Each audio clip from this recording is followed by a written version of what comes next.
No segundo episódio do podcast Além do Muro, entrevistaremos Thiago Matias, diretor-geral do IFMT, Campus Campo Novo do Parecis. Vem com a gente, que esse episódio tá demais.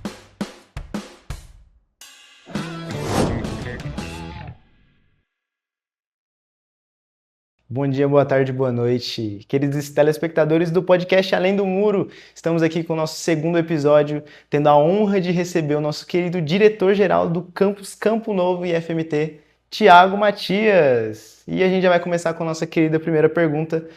Thiago Matias, muitas vezes nós, como participantes aqui do IFMT, nós não temos uma noção, né, do que um diretor-geral faz verdadeiramente aqui no IFMT. A gente tem aquela visão superficial. O que um diretor-geral faz no IFMT, né? Quais são as atribuições dele?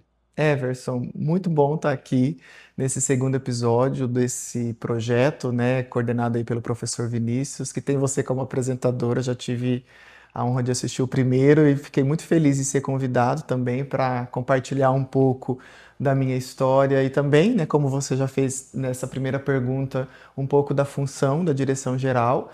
A direção geral, né, eu gosto muito de me apegar ao termo geral, até por isso que na maioria das instituições o diretor-geral ele é aquela pessoa que já passou por diferentes setores e chega no momento em que ele vai literalmente ter que se preocupar com o funcionamento de todos os setores, principalmente no planejamento da instituição.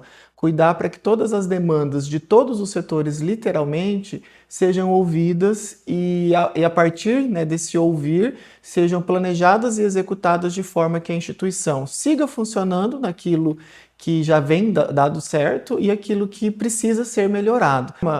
Resumida, é isso que a direção geral faz no sentido teórico. No sentido prático, eu posso citar para você desde atendimentos que eu faço no Instagram, no WhatsApp da instituição, algumas postagens também que eu divido junto com o setor de comunicação, coordenação de reuniões, representação da escola em vários eventos, em várias instituições, mediação de cooperações, de convênios com a prefeitura, com municípios, com empresa, participação em reuniões com os estudantes, participação em processo de compras. Então, aí está um pouquinho do conceitual e também do prático que eu faço no dia a dia. Incrível a gente conseguir ter essa visão mais aprofundada, né, do que um diretor-geral realmente faz. A gente sabe que com todas essas atribuições, todas essas cargas, né, que o senhor tem que carregar, então o senhor teve uma estrutura acadêmica, uma carreira acadêmica bem, né, intensa, assim, né, o senhor se esforçou para chegar até aqui. Então, que o senhor conte sobre essa trajetória, né, a sua atividade acadêmica, tanto pessoal também, se eu quiser, mas para chegar até aqui, o senhor, tipo, se imaginava, tipo, eu quero ser diretor-geral do IFMT, como foi construir isso, sua trajetória, os estudos? Eu sou formado contador em 2015 pela Unemate. Então, esse olhar de ser contador e ir para a profissão da docência, confesso para você que ao longo de todo o curso nós não tivemos. Só que por coincidência, logo no final da graduação, foi inserida uma disciplina de docência no ensino superior, que foi onde eu comecei a ter esse contato com a realidade do que seria ser um professor. Me interessei bastante por isso, né? E daí já nesse momento comecei a me preparar um pouco para estudar para concurso, ver o que esses concursos cobravam. Isso ainda no 7º semestre da faculdade. Tive a oportunidade de ter o concurso de docente do IFMT, aqui para Campo Novo do Parecis. Na época eu era técnico administrativo do IFMT já, então eu já atuava no Instituto Federal há cerca de um ano, ou melhor, 6 meses. Tive essa oportunidade do concurso, fui aprovado em primeiro lugar no concurso. Então, quando eu vim para cá numa nova profissão, de forma muito inexperiente, foi um desafio. E demorei alguns anos para entender a instituição, para buscar outras formações.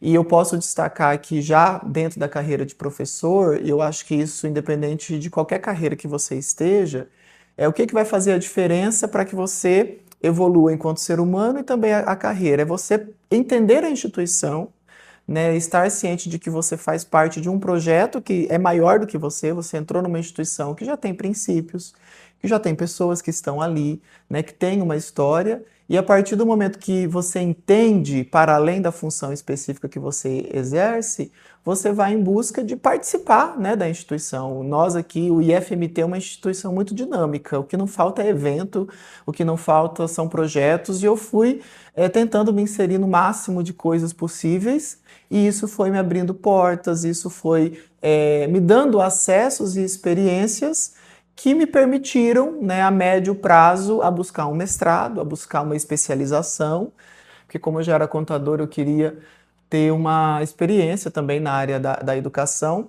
E quando eu voltei, eu fiz questão ainda mais de participar dos projetos e correr atrás de várias coisas, me inserindo em alguns cargos de gestão, além da docência. Assim que eu assumi a coordenação de curso, nós tivemos a pandemia, então tudo aquilo que era desafiador triplicou, né, de desafios, e eu sempre fiz questão de estar na linha de frente. Fui logrando, né, conseguindo alguns êxitos, não para mim, Thiago, mas para o curso que eu coordenava, para a instituição, sobretudo. Esse trabalho, principalmente, que eu fiz durante a pandemia e também de outros momentos que foram cruciais para a instituição, me permitiram ser bem avaliado pelas pessoas, pelos meus colegas de trabalho, fazendo com que eu chegasse à direção geral, em primeiro mandato de forma temporária, em segundo mandato de forma efetiva e em terceiro mandato agora através de uma reeleição. Muito linda essa trajetória, de verdade mesmo, é bem batalhador, principalmente com todos esses desafios, né, enfrentados pelo senhor. Mas, olhando para frente, né, caminhando para o final, como o senhor vê o desenvolvimento do IFMT, né? Quais são os planos, né, as propostas para melhora da instituição como um todo? Então, o que eu digo com relação ao Instituto Federal como um todo? O Instituto Federal é uma rede, né, que nasceu lá em 2008, que traz escolas muito mais antigas, que datam aí dos anos de 1900 ainda, né, do século XX. Então, é uma rede que a gente chama de uma política de Estado, né, assim como a educação. Eu vejo para o futuro dela um poder e uma importância muito grande de ressaltar, como eu falei, as pessoas, né? De trabalhar, ter como base, na verdade, que nós somos uma sociedade de pessoas e que não adianta nós pensarmos o desenvolvimento sem pensarmos que essas pessoas precisam nascer, elas precisam crescer com condições de vida, elas precisam estudar, elas precisam ter onde trabalhar posteriormente, que a gente não pode ter a ilusão de que o futuro ele é um futuro de ócio, ele é um futuro de trabalho.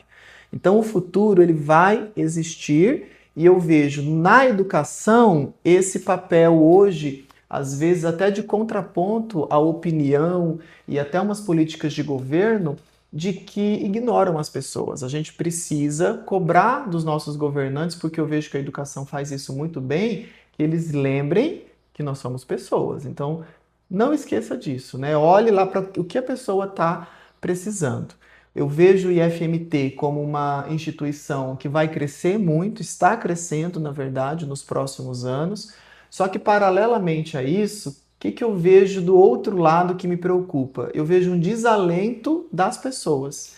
Então, como que nós, que somos uma instituição de pessoas, vamos crescer sem as pessoas? Por que sem as pessoas? Porque nós temos jovens que cada vez mais abandonam os estudos ou não querem estudar, seja porque não veem um futuro próspero, seja porque eles têm uma visão equivocada de que o estudo não vai dar para ele o retorno, né, que ele espera, que não é mais necessário. E isso é uma das maiores mentiras que hoje são contadas, né, nas redes sociais, ou as pessoas têm essa impressão, né? Você vai precisar saber ler, escrever, conviver, se comunicar. E isso é a convivência organizada em sociedade que vai te dar. Então eu ressalto muito isso, né, para as famílias principalmente, que é quem tem esse papel de primeira educação, né, de orientação, de que essas pessoas, crianças, adolescentes e adultos, têm um futuro e devem acreditar num futuro, né? E ao acreditar no futuro, utilizem a educação para que esse futuro seja melhor para elas e para a sociedade. e eu ressalto muito nas cerimônias de colação de grau e formatura, de que toda a nossa formação, ela é uma formação, em certo aspecto, egoísta, porque nós vivemos em um mundo em que você, eu, almejamos um salário melhor, uma condição de vida melhor. Então, eu falo que é egoísmo, mas na prática isso não é egoísmo, todo mundo tem o direito de querer isso.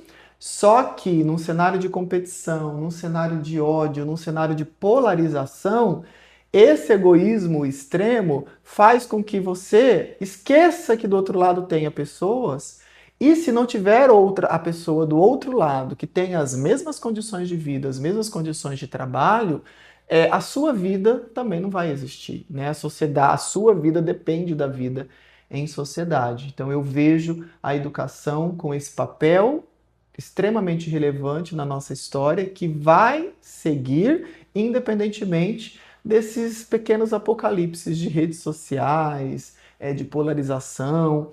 Infelizmente não vai ser rápido. Eu tenho uma visão peculiar aqui da área da educação que eu falo que a gente trabalha em ciclos de pelo menos 30 anos. Então, e a gente está iniciando apenas um ciclo que na minha opinião, daí é uma questão pessoal, né, não tenho nenhum estudo sobre, não é um ciclo positivo no sentido de convivência social. Acho que a maioria das pessoas vai concordar de que a convivência com outras pessoas está cada vez mais difícil por vários fatores. Mas ao mesmo tempo, apesar desse pessimismo, eu tenho esperança que seja daqui uns 30, 40 anos, a gente viva um outro ciclo. E daí sim, de forma mais positiva. Mas não se enganem, pode ser pior do que a gente vive hoje, vai depender daquilo que a gente fizer agora. Muitas informações muito importantes, né? Principalmente na questão da instituição, como sociedade, como todo, como o nosso futuro, né? Mas, infelizmente, estamos chegando ao fim do nosso podcast Além do Muro. Gostaria muito de continuar ouvindo o nosso querido diretor, Thiago Matias, mas infelizmente nós estaremos chegando ao fim. Se eu quiser fazer os agradecimentos. Everson, primeiro agradecer você, parabenizar em seu nome todos os nossos estudantes, os nossos servidores também, em especial, né, em nome do professor Vinícius, que é quem tem trabalhado esse projeto. Eu tenho muito orgulho de trabalhar nessa instituição, muito orgulho de estar passando por essa oportunidade enquanto diretor-geral e me coloco à disposição, né, daqueles que nos acompanham, que estudam aqui conosco, que pretendem estudar. Nós estamos aqui enquanto coletivo de pessoas para recebê-los e para trabalhar, né, para o seu futuro, para que você acredite no futuro e tenha, mas precisa acreditar antes, tá? Se você não acreditar no futuro, não tem como a gente trabalhar por ele, mas acredite no futuro, em sociedade, com muito respeito, e o IFMT estará, né, sempre aqui para lhe auxiliar nesse processo.